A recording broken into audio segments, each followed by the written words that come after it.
Realizing the Intifada, just do it after the session. You can harangue Jake as much as you want, just not on my dime, okay? Thank you, Fareed. So welcome. It's a huge pleasure to have an old friend, Jake Sullivan, here. Jake has worked in the last two Democratic administrations. He was President Biden's national security advisor. I think within the world of sort of, international relations, policy wonks, Jake is regarded as, I would say the prodigy who then became the superstar. Hillary Clinton once called him a once-in-a-generation talent, and I think that's basically right. And I think anyone who has worked with him has left with a feeling of really having been having been a privilege to work with him. You'll see in a second just how focused and analytic and super smart he is. So, Jake, thank you for being here. Thank you for having me. My brother heard that comment about talent and was like, that's total BS. He's like, I'm in your generation. Okay? So, anyway. Well, what was it? Churchill said, "No man is a hero to his valet." Not that you're. I'm going to tell my brother that. Yeah. Yeah, that would add insult to injury to Tom. All right, we're going to start. Jake Sullivan, pleasure to have you. Thanks for having me. What was your reaction to Donald Trump deciding to use American military power in the way he did over the last few days? Well, first, we could see this building up, in part because over the course of 2024, Iran was degraded to its weakest point since the Iranian Revolution in 1979. It had lost its main proxy, Hezbollah. It had lost its main client state, Assad, Syria. It had lost its air defenses. And twice in 2024, it tried to attack Israel directly with missiles. And twice, with the support and direct help of the United States, Israel rendered those attacks totally ineffective. So Iran was basically exposed, which created the possibility, in my view, for one of two outcomes. Either a military strike that Iran couldn't really respond to, or a deal that could lock in Iran for the long term and put a box and a lid on its nuclear program. My main reaction coming out of these strikes is the question that gets asked so often in foreign policy. Okay, then what? And the then what for me is that sitting here today, after American military pilots conducted an operation with skill and effectiveness, we still need a deal. Because Iran still has, it appears, stockpiles of enriched uranium, still has centrifuge capacity, even if the installed centrifuge capacity has been destroyed or damaged or who knows what, and still has know-how, and therefore still has the possibility of reconstituting its program. And let me add also, Iran right now is not allowing the International Atomic Energy Agency to go to any of these sites. So the verification we had before, or we'd have under a deal, we don't currently have. So I would say that even though right now you can clearly look at the Iranian nuclear program and see it's been set back, the threat of the Iranian nuclear program has not been comprehensively dealt with and can only be comprehensively dealt with if we can get a long-term deal that locks Iran's nuclear program in a box so that they can never get a nuclear weapon. There's a lot to unpack there, so I want to start with what you said.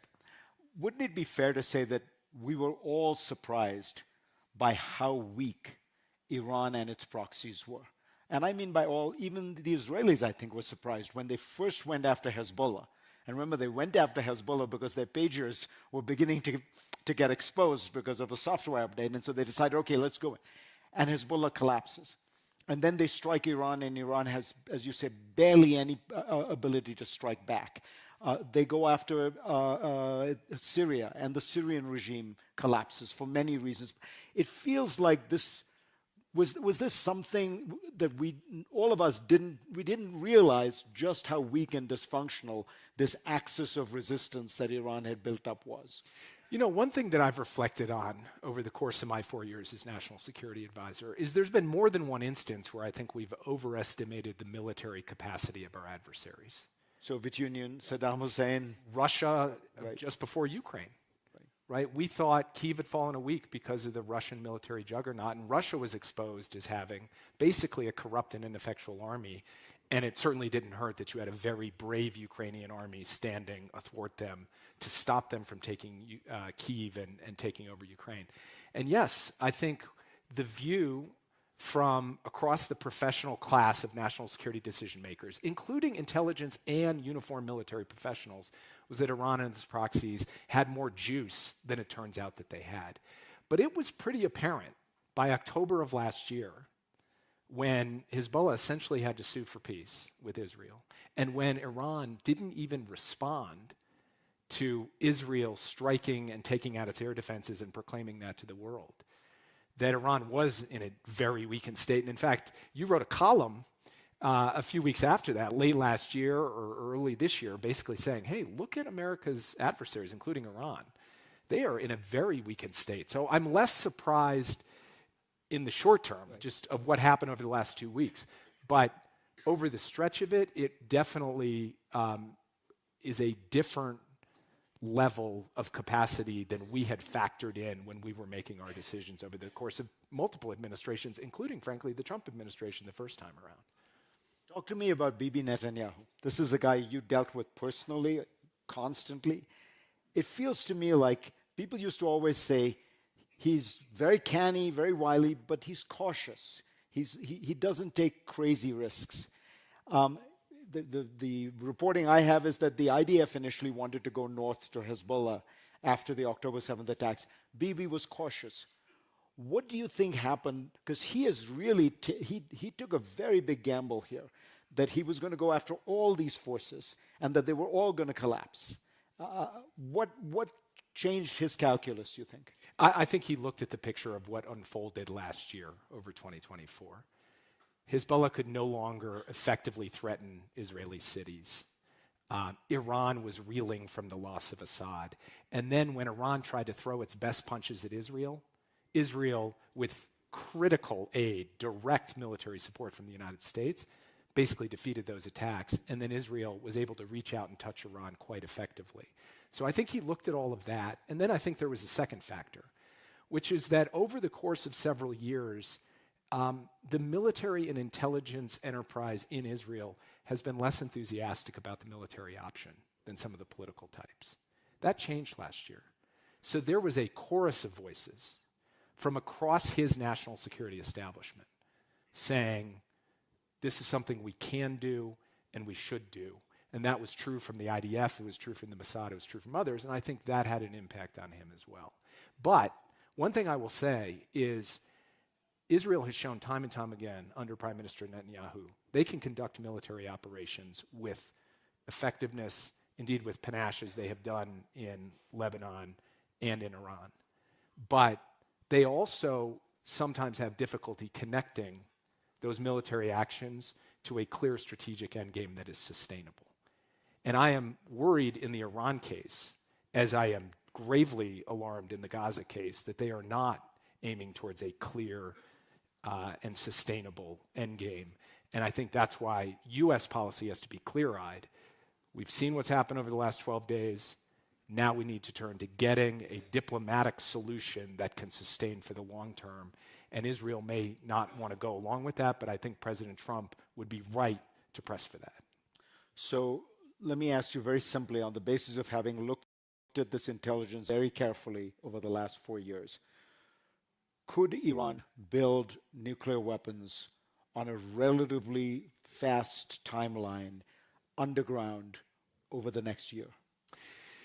So I'm going to start with the caveat, because any good intelligence person will always start with the caveat. And my caveat is that we still need to get the full battle damage assessment of what happened. And we need it to be unfiltered from political interference. We just need the straight dope from the American intelligence community and, frankly, from the Israeli intelligence community. But based on what I've seen so far, it is probable that Iran still retains on its territory some stockpiles of enriched uranium, still retains centrifuges and the capacity to build more of them. Much of that was destroyed, but probably not all of it, and still retains the know-how. So if they woke up tomorrow and said, we are going for it, it's not implausible to me that a crash military program could be conducted in as little as a year. I've heard from some Israelis who say 2 or 3 years. You saw this one DAA report that said as short as 6 months. But it's going to be in that zone if they went for it. Now, what the Israelis would say is they won't. They won't go for it because now they've been so rock back on their heels, they know that if they try, we'll come back. But the problem is that will leave us in a weird limbo where Iran has this capability and maybe they go deep underground and try to do it. And the answer may have to be just constant, persistent military strikes to ensure they don't do it. That is not the best outcome. The best outcome, as I've said, would be a deal. And I'll make one more point. We tend to hold the outcome of military action to a much lower standard than the outcome of a diplomatic negotiation. What do I mean by that? If I came to you and said, Fareed, I've got a deal with the Iranians. They're not going to build a nuclear weapon. And you said to me, well, did you get all their enriched uranium? I said, no, I think it's buried, but I'm not sure. Well, did you get all their centrifuges? No, not all of them. Are the inspectors there? Not right now, but hopefully we'll get them back. That's the current situation. If I told you that was the deal we had struck with the Iranians, you'd say it's a terrible deal. And so, from my perspective, we need to make sure we keep our eye on the prize, which is a long-term cutoff of any pathway to a nuclear weapon in Iran. And I continue to believe that that will require a diplomatic agreement that resolves all of those questions that currently don't have completely decisive answers. What do you think President Trump's role in it going forward should be? What should he be trying to do? Because as you pointed out, the Israelis don't really think they need a deal. They think they can essentially just keep going in and periodically bombing the Iranians if they see something that seems suspicious. Right. I think that is, from the American national security interest, that kind of strategic limbo is basically a source of instability and uncertainty and risk, and it's not necessary. Because I believe a deal is available. I believe the Iranians would come to the table and do a serious agreement that would have verification, that would deal with the stockpile, that would deal with all the issues that the first Iran nuclear deal dealt with. And by the way, we're talking right now about a year, 2 years, 3 years. The JCPOA was 15 years, okay? So from the U.S. perspective, it is clear that getting back to the table and trying to do an agreement makes sense. We hear some soundings from the administration. They're interested in doing that. Others may be less so. And then the other thing I think President Trump should do, and I think he may be looking at this and thinking he will, is use this moment, this opportunity, to end the war in Gaza and to move towards a two-state solution and to move towards a different vision for the region and really seize an opportunity that I think is there to bring real pressure to bear on Israel to come along in a regional diplomatic effort that is not going to be easy by any stretch, but should be the focus of U.S. policy at this point. Let me ask you about Gaza, but starting with something that you must get asked a lot and controversy swirls. The Biden administration is accused by many people of not having done enough to end a really horrific war in Gaza in which thousands and thousands of innocent Palestinians seem to have died. What is your answer to that criticism? Well, first, what is happening in Gaza today and what has happened since October 7th has been a god-awful tragedy. It was a tragedy on October 7th when we witnessed, the world witnessed, the worst massacre of the Jewish people since the Holocaust, and it's been a tragedy every day since. A tragedy of innocent people in Gaza, innocent Palestinians being killed, a tragedy of people being denied basic food and medicine, a tragedy of hostages being held and their families not knowing whether they're going to ever see them again.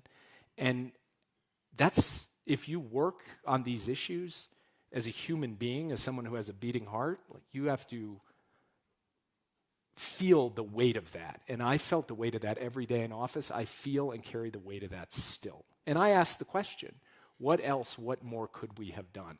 And I'm open to a robust and good faith debate with people who have different views. One of the main arguments people made was you should cut off weapons to Israel. We did stop sending them 2,000-pound bombs, which we regarded as especially destructive of civilians without being proportional in terms of their military targets.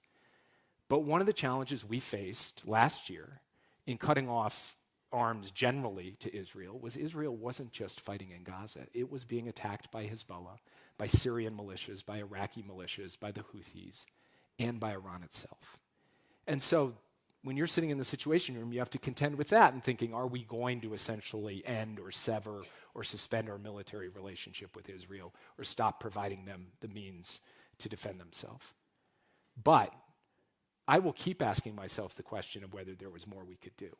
I would just say one more thing that I think is important, which is the argument that the Biden administration did not have an impact on Israeli decision-making with respect to Gaza, I think comes under real pressure when you look at the last 4 months and the humanitarian situation.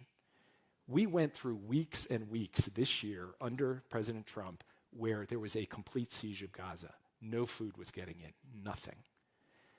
I worked every day as National Security Advisor alongside our team with Secretary Blinken and others to push, cajole, and demand from the Israelis the opening of crossings, the movement of humanitarian assistance, and it was never enough, but I do believe that we staved off a famine that had long been predicted. And the difference between that and what we saw the last few months is the difference between an administration that actually was trying to work to improve the lives of the Palestinian people, even in these god-awful and horrific circumstances. The argument people make is that Bibi played you guys. Bibi Netanyahu knew that at the end of the day, you could bluster, you could say things, but you wouldn't cut off the aid, and so he could essentially ignore many of your entreaties.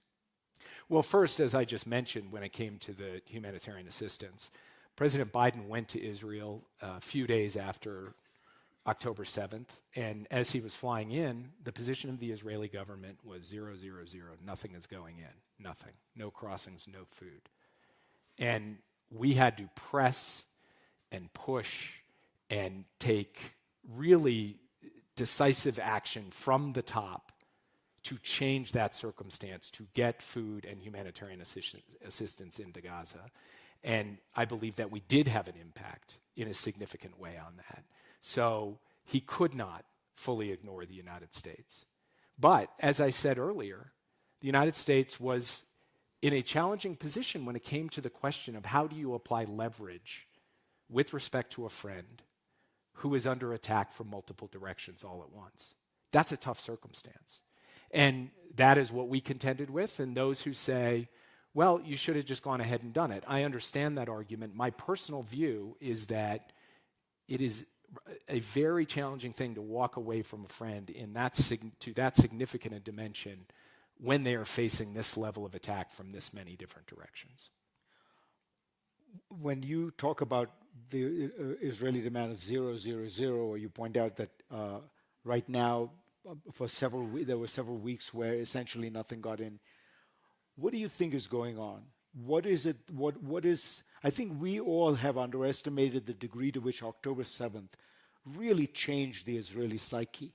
Do you think there is a desire for almost a kind of collective revenge on the people of Gaza? Look, I think Israeli society is complex. Obviously, it's a raucous democracy with a lot of views, and I'm sure there are people in Israel. In fact, there are leaders in Israel who have voiced that view. And it's odious, and it's totally criminal, that view that just says collective punishment, we can do these things. But the main line, I believe, of Israeli policy from the beginning was so focused on, we just can't have Hamas gain anything from this, gain money from it, or get the supplies to keep running their war against us, that they let that operational decision kind of cloud their judgment about aid getting to innocent people. Let me ask you about another theater which you were deeply involved in, Russia-Ukraine. Does it look to you like the Russians have been gaining ground over the last few months in Ukraine? They have been gaining ground very incrementally. at unbelievable cost. But they have been chipping away at that front line in the East, day by day, hour by hour, week by week, and President Putin seems determined to try to continue to do that. Now, the Ukrainians have been brilliant in figuring out how to adapt their defenses to really slow that Russian advance to an absolute grind, and a costly grind at that. And they've done so with this combination of just sheer grit and technical brilliance. This drone program that they have developed, which has, to a significant extent, replaced artillery as the main mode of defense on the battlefield. And I'm very proud that the United States, frankly, that the National Security Council, my team, worked from the early days to help invest in and build up the Ukrainian drone program so that it would be in a position to be resourced and to be able to deliver this kind of impact on the battlefield. But President Putin's sitting there right now and saying, I don't really have an American president who's fully supporting the Ukrainians. I don't have an American president who's turning up the heat on me economically. And I'm prepared to continue to pay this cost in lives because I don't care about how many Russians die. So he seems determined to continue this war. And I think the right answer for the United States is to surge more support to the Ukrainians and to dial up the pressure on the Russians. And that if we did that, it would send a powerful signal to Putin that time is ultimately not on his side. And that could get a better deal at the negotiating table that could lead to a just and sustainable peace. That is what I believe President Trump should do. And he sometimes walks up to that line. In fact, just as recently as this week, he spoke about Putin as being the challenge, the problem. And he never quite puts his money where his mouth is when it comes to Vladimir Putin. I don't know why that is, but I think now he should. And he should come in behind the Ukrainians in a big way, and the Europeans would be right there alongside him. One of your predecessors,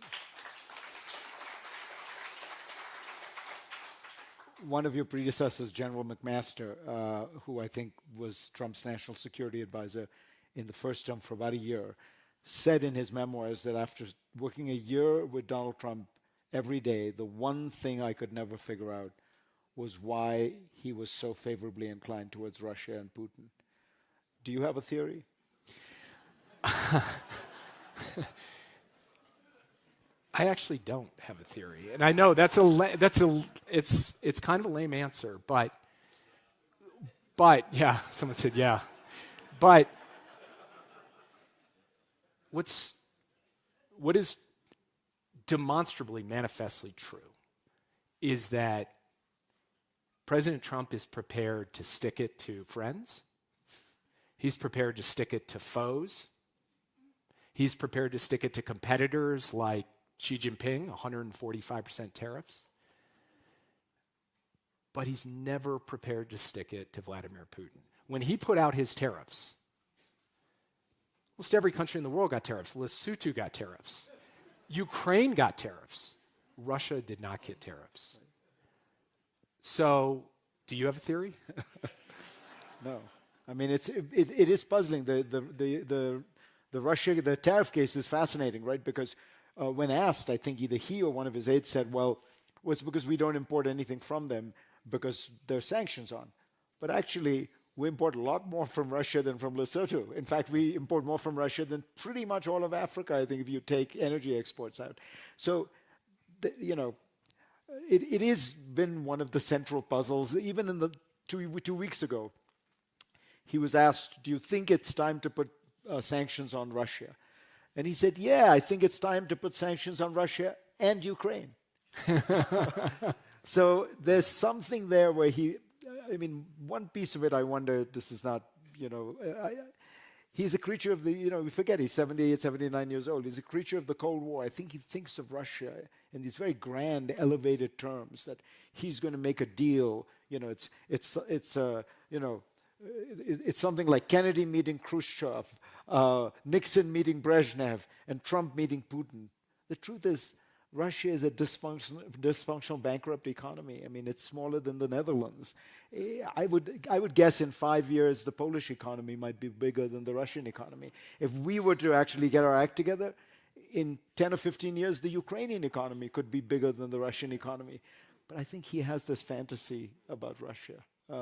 Anyway, that's the That's the above board explanation. There are many others, as you know.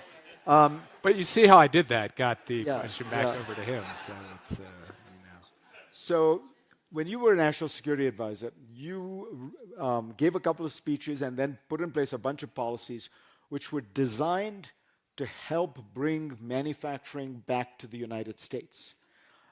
Donald Trump and his team say that is the central focus of what they want to do. And they've put in place a whole bunch of policies, very different from yours, and largely rolled back a lot of your policies. Do you think they're doing the right thing? Well, first, I want to just slightly amend what our policy thrust was, bring manufacturing back to the U.S. Our focus was on being able to build in this country in strategic sectors that were going to define the future. Chips, clean energy, battery technology, critical ingredients for biotechnology. And our concept was, one, yes, in fact, Americans ought to be able to produce these cutting-edge things just like everybody else, and we make no bones about that. Two, we should not be reliant on any other country in the world. We don't have to make it all here, but we should have the capacity to make it. And three, I have a deep belief that a country that loses its capacity to build erodes its capacity to innovate, that there's a feedback loop. And doing the innovation here and then all of the production over there is a net negative for the United States. I think President Trump has a much more blunt force view, which is just manufacturing jobs, whether it's assembling iPhones or assembling 3-nanometer chips, is just the same. Bring it all back. And I think that it's the leap from the targeted, the specific, the high-tech, to this broad view of everything should be made in America and we should buy nothing from anywhere else, that I think is where the conceptual error, the significant conceptual error comes in. But there's also a big difference where you essentially, along the lines you're describing, went for industrial policy, try to help these companies, give them the financing they may need, the early contracts they may need. Whereas Trump, it's almost all tariffs. What do you think of the tariffs? I think these broad-based tariffs that are just applied not to be a targeted countermeasure against a specific economic or national security harm, but are just, here's 10% for everybody, here's 50% for everybody. These essentially are a tax on the middle class. They raise prices. And it's very hard to find economists, you can find one or two here or there, who would say they're actually going to achieve the ultimate objective of bringing back the kind of manufacturing that President Trump wants to bring back. So I do not see this strategy leading to success. And furthermore, President Trump entered a trade war with China, escalated it, China held firm, pushed back, and President Trump backed off. And I think that signal of the willingness to blink is a very negative signal in what is an intense geopolitical competition with China. So the other factor of slapping on these tariffs, then daring other countries to react and getting into a back and forth with friend and competitor alike, I think also just creates a huge number of risks that go way beyond just the economic consequences. And we're seeing that play out in real time right now. Do you think under President Trump, you are seeing a real withdrawal of America's support for its closest allies? I ask this because I now read in Australia, people are worried that the deal that you guys negotiated for nuclear subs, they're not going to get because it's not going to quite happen. You know that the Europeans, the Germans, are worried that the Americans will not protect Germany, so maybe they need British and French nuclear weapons. To what extent, because of the chaos that Trump kind of creates, and as you say, the various things he says, depending on whether it's Monday, Tuesday, or Wednesday, how much of that is real and worrisome, and how much of that is noise that we should look through? Well, just in the last few days, we had President Trump at the NATO summit saying, I came into it not really wanting to be here, but now I think NATO is pretty great. So you never know on any given day exactly what his view is going to be. But here's how I measure this. When I was National Security Advisor, we worked tirelessly with our allies in Europe and in Asia to come up with a common strategy to de-risk from China, to not be overly strategically dependent on China in critical areas, to push back together on China economic abuses, and to be sure that we had a common strategy in that competition. de-risking from China became the watchword of the US, of Europe, of Japan, Korea, Australia, others. Today, the main conversation happening in Europe and in parts of Asia as well is we need to de-risk from the United States. And this is just a terrible tragedy. It is an absolute strategic own goal. It is something that we have done to ourselves, and it points up to me a deeper problem, which you've actually written about extremely compellingly, which is if you think about the core strategic advantages of the United States, what are the things that really give us the capacity to lead, to solve problems, and to deliver for our people? It's a few things. It's the ability to attract talent from around the world. Lee Kuan Yew famously said, China can count on 1 billion people, the United States can count on the talents of 7 billion people, because we can get the best and the brightest from everywhere. It is a unique innovation ecosystem that's a three-legged stool of government-funded basic research, higher education, and the private sector, and he's kicking out two legs of that stool. It is confidence in our capital markets, in our dollar, and he's throwing up questions about that. It's our alliances, which Russia and China would kill for, and the Chinese are looking at how we're playing our alliances and saying, hey, you're doing our work for us.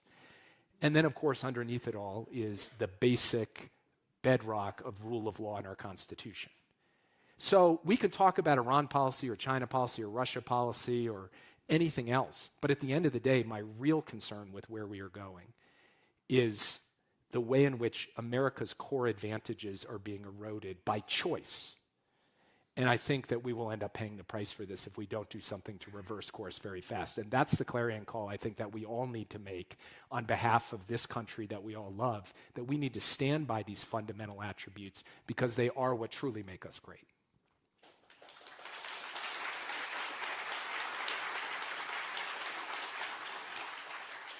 All right, let's open it up to questions. Sir, at the back there. Yeah. Let us get a mic to you. So here you're talking about, and you know, in our democracy, administrations change every 4 or 8 years. So policies change every 4 or 8 years. So how does Iran policy, how does all these policies transform all these different times of changes in administration? What you're talking about is different what's happening today. What happened with JCPOA 15 years ago is different than the policy today. And the governments you're dealing with are long-term. Iran has been in for 36 years. China is going to be in for a long period of time. They can outwait what we're doing to our policies or our leaders change. How do we transcend all these periods of time? It's a great question, and it's something that we have to acknowledge and recognize is a challenge that any democracy has compared to an authoritarian regime. Now, we have huge advantages they don't have. We have, I think, a much greater capacity for accountability and self-correction, for innovation. So you take the challenges with all of the huge benefits, but it's not just generically how does a change in administration affect any given democracy. It's how extreme these swings are getting in the United States. And there's a lot of reasons for that, but I think one of the key ones is this old adage that politics stops at the water's edge has been completely lost. We have politicized everything about our foreign policy and national security, and I think that has been to our strategic detriment. I think getting back to a notion where we try to take down the heat and bring some more light to the overall conversation about how we are engaging in the world would be very valuable. Doesn't mean you can't have robust criticism. I've offered some from the stage, but we should do it in a way where we're not just trying to tear each other down. And I think that that's really been a change in the last 15, 20 years. This level of politicization of everything in the foreign policy and national security realm. And I think we would do well. It's not going to mean that there aren't going to be divergences in policy, and the JCPOA is a good example of one of those. But it's a way to manage that more effectively so that at least for some of the core, the really fundamental things, you can keep the administration running along a common track. And I'll give you an example of a policy. You know, I spent a lot of time in the transition working closely with the incoming administration because I really felt it was my job to ensure a smooth handoff and a smooth passing of the baton, and have them set up for as much success as possible on behalf of this country. And one of the areas that we talked a lot about was semiconductor export controls vis-a-vis China. And actually, in the early months, the Trump administration has taken some steps to advance that policy. Will that continue or not? I don't know. But what I can say is that practitioners who are, transitioning in and out have to look at what the previous administration did and not just always say, we got to just throw it all out because those guys were a bunch of bums. You got to think and say, what are the elements that we should really double down on and continue, even in cases where we might have modest policy objections? Fareed mentioned AUKUS. Walking away from AUKUS at this point would be a terrible mistake, and I still believe we're not going to do that because it would be such a manifest mistake. But it's that kind of thing that I think we need to see a consistent and steady engagement on from administration to administration. And then the last point I'd make is that the strength of our national security enterprise are not the guys who come in and out every few years. It's the professionals in our military or intelligence community, our diplomatic service, our foreign aid service, across the board. Decimating or politicizing or denigrating those people will not help with any form of continuity over the long term. So I think we should definitely knock that off. Yeah.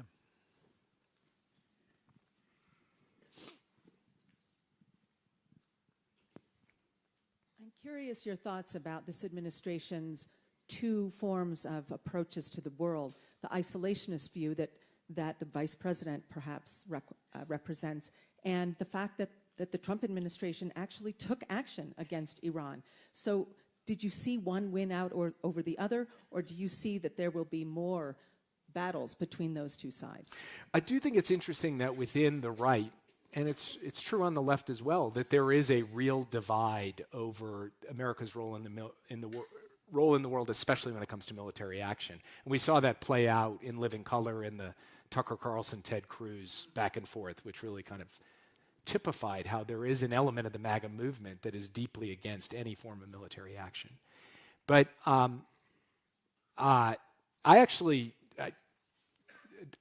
don't like quoting myself, but I'm about to anyway, I guess. Wrote a piece back in 2019 in The Atlantic where the case I was making is Trump has never been an isolationist. He is an aggressive unilateralist. He believes in acting in the world. He just believes in acting alone, not through multilateral institutions, not through alliances. And I believe that actually the Iran case is an example of that. Now, the one thing that was definitely true of the first Trump administration, was true of the Trump campaign, and was true of the early months of this administration, was that he always said, I don't want to get involved in any military conflicts. I'll be an aggressive unilateralist on tariffs or other forms of pressure and coercion. I'll attack terrorists like Baghdadi, but directly engaging in a state-to-state military conflict, that was something he didn't do in the first term, initiate. And he indicated in the first few months when he was doing the Iran negotiations, he didn't want to do it now. Something flipped there. I think what flipped is basically the Israelis were having great success, and President Trump said, I'd like to be a part of that. From my perspective, this is not deeply inconsistent with his overall worldview, but it does remove a restraint that had previously been there, which is he doesn't really want to use military force a lot. So it raises a question about the next 3.5 years, whether now he will think, hey, going and taking these bombing runs in other countries can be a good thing. And that's something we're going to have to watch out for. The B-2 bomber is, in a way, the ultimate expression of this kind of American unilateralism. The plane takes off from Missouri, never touches any foreign land, never needs no allies' approval is needed, nothing, goes, delivers its target, is back in Missouri. I mean, it's an extraordinary expression of American power, but it represents that kind of unilateralism. Ma'am. No, so that everyone else can hear, yeah. And if you can just make it short, so yes, we can get. I hate to put you on the spot because I'm a big supporter of you and your former administration, but could you please speak to this auto pen ridiculous conspiracy theory that's going on now about President Biden? Were you actually running the administration and then secretly finding outer pens to get Biden to sign? I will tell you, I served as President Biden's national security advisor from the first day of the administration to the last day of the administration. And I saw him from the first day to the last day discharging his duties as commander-in-chief and making very tough calls. I mentioned earlier these 2 Iranian attacks on Israel. One of them took place in October of 2024. And President Biden was at the head of the table in the Situation Room with his military and intelligence leadership, with Secretary Blinken's National Security Council team. And on the screen was Eric Kurilla, the commander of CENTCOM. And President Biden was directing and basically giving out the direction for the United States to enter that defense of Israel and have American ships and American planes and American guys on the ground with the THAAD missile system shooting down Iranian projectiles. And I use that just as an example, so I'm not just saying some generic words. That's what I saw, and I saw it when he was making decisions on everything. And this idea that it was outsourced to an autopan and that he wasn't making the calls right down to the last day when he was working to get that ceasefire and hostage deal in place before he walked out the door. That's the president that I dealt with for the 4 years, and I was extremely proud to serve him and extremely proud to serve in this administration. And I think when we passed off the baton to the incoming administration, our alliances were as strong as they had been in a very long time. Our enemies, as we discussed, were weaker. When we came into the administration, all the talk was about what year is China going to surpass the United States. When we left the administration, the conventional wisdom was China may never surpass the United States. When we came into the administration, it was how much is China going to beat us in AI?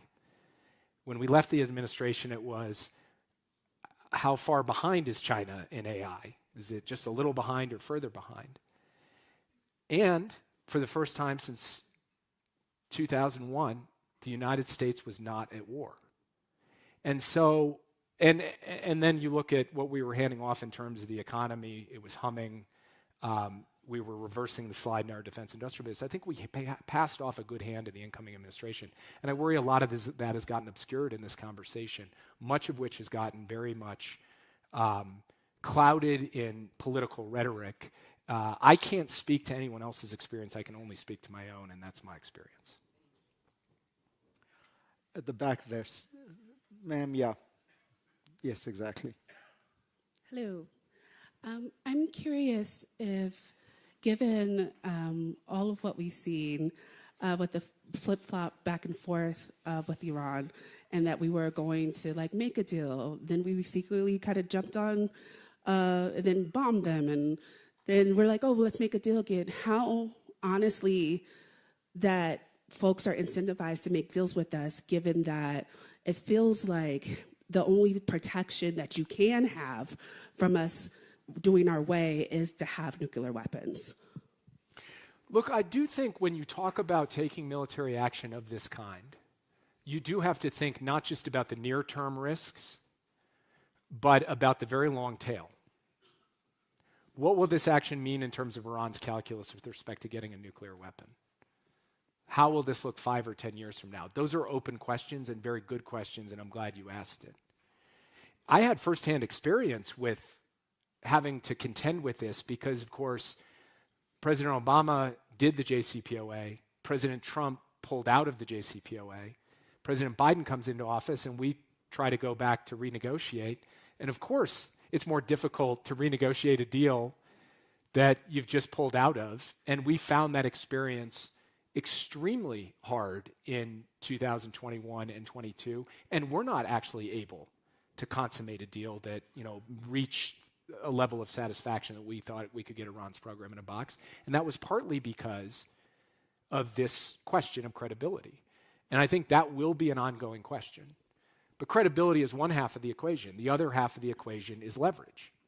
And the United States has had and does have leverage. We have sanctions on. We've also shown we have a credible military threat. And so a diplomatic agreement, in my view, is achievable if we engage in a serious way and drive to a deal that can stay in place for a very long time and does not put us in a position where we have to constantly be resorting to the military tool to try to deal with something that can demonstrably be dealt with through diplomacy. So at the back there, yeah. Trying to do affirmative action for the young over here. Thank you, gentlemen. Jake, today there are more than 110 active armed conflicts involving 55 states and 70 non-state armed groups. How can coming generations face the complications of increased conflicts? And Fareed, do Americans possess the social skills to confront today's pluralism? To confront To confront today's pluralism. It's a great question. After you. There are present in the world today several accelerants of conflict. I know it's not popular in some quarters to say this, but yes, climate is an accelerant of conflict because it's causing resource scarcity, it's forcing migration, it's exacerbating tensions in a lot of parts of the world. Technology is an exacerbator of conflict. We are seeing the democratization of lethal technology in ways that are both inspiring when you see what Ukraine did to Russia recently and deeply alarming when you see the fact that the Houthis in a cave can slap together a very precise long-range missile or drone and hit a precise spot 2,000 kilometers away in Israel with it. And more groups are going to be able to possess more potency, more precision, and more range in the years ahead. So that is a big exacerbator of conflict. And then you have the fraying of the post-Cold War order and the institutions that were designed and meant to mitigate conflict. And I'm only naming a few, there are many more. So to me, it's getting at the heart of what those drivers of conflict are and trying to reduce the potency of those drivers that then can help you deal with the overall level of conflict. And I think young people are uniquely situated to do that, to bring us through a clean energy transition and address the climate crisis, to make technology work more for us than against us. And I do think young people have the social skills to do it, honestly. And so actually the kind of problem-solving, techno-optimistic nature of the next generation should be pointed directly at the challenge of this degrading security situation and say, don't just solve it conflict by conflict, try and solve these underlying drivers with the kind of spirit of innovation and humanity that I think is present in the next generation.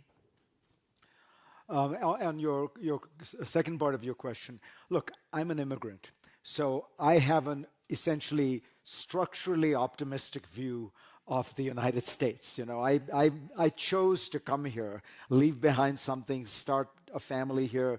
You know, so I always have the sense that the United States looks much worse than it is because we wash our dirty laundry in the public. All the problems are aired and re-aired. And so what you're going through now in particular is, I think, a period of great rethinking of what the nature of American democracy is, what the nature of the American economy is, what are our relations with the rest of the world. And it's probably better to have that all aired, to have it all exposed, to in a sense, wrestle with all of it, rather than to just hope that we can keep things under control. You know, this group of people, the kind of technocratic elites who've been running things, continue to run things. Maybe this is better because you are forced to confront the opposition, the divisions, the debates.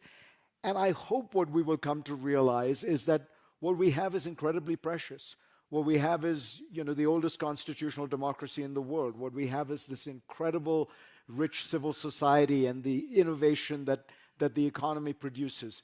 What we have is a world that we have created since 1945 that is unlike anything before it, that has been able to transform not just the international political system, but create an international economy that has lifted maybe 500 million people out of poverty, that it has put human rights on the agenda in a way that it never has. One of the tragedies of what has happened with USAID is the United States basically invented foreign aid.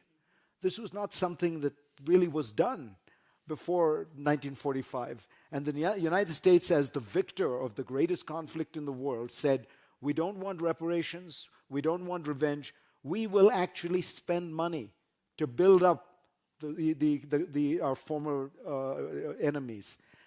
I mean, to me, it all feels pretty special and unusual, and I think it would be one of the great tragedies of the world to let that all go.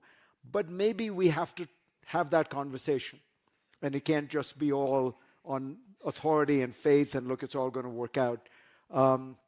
At least that's my hope, because I've got 3 kids in this fight. So thank you all very much. Thank you, Jake. Thank you.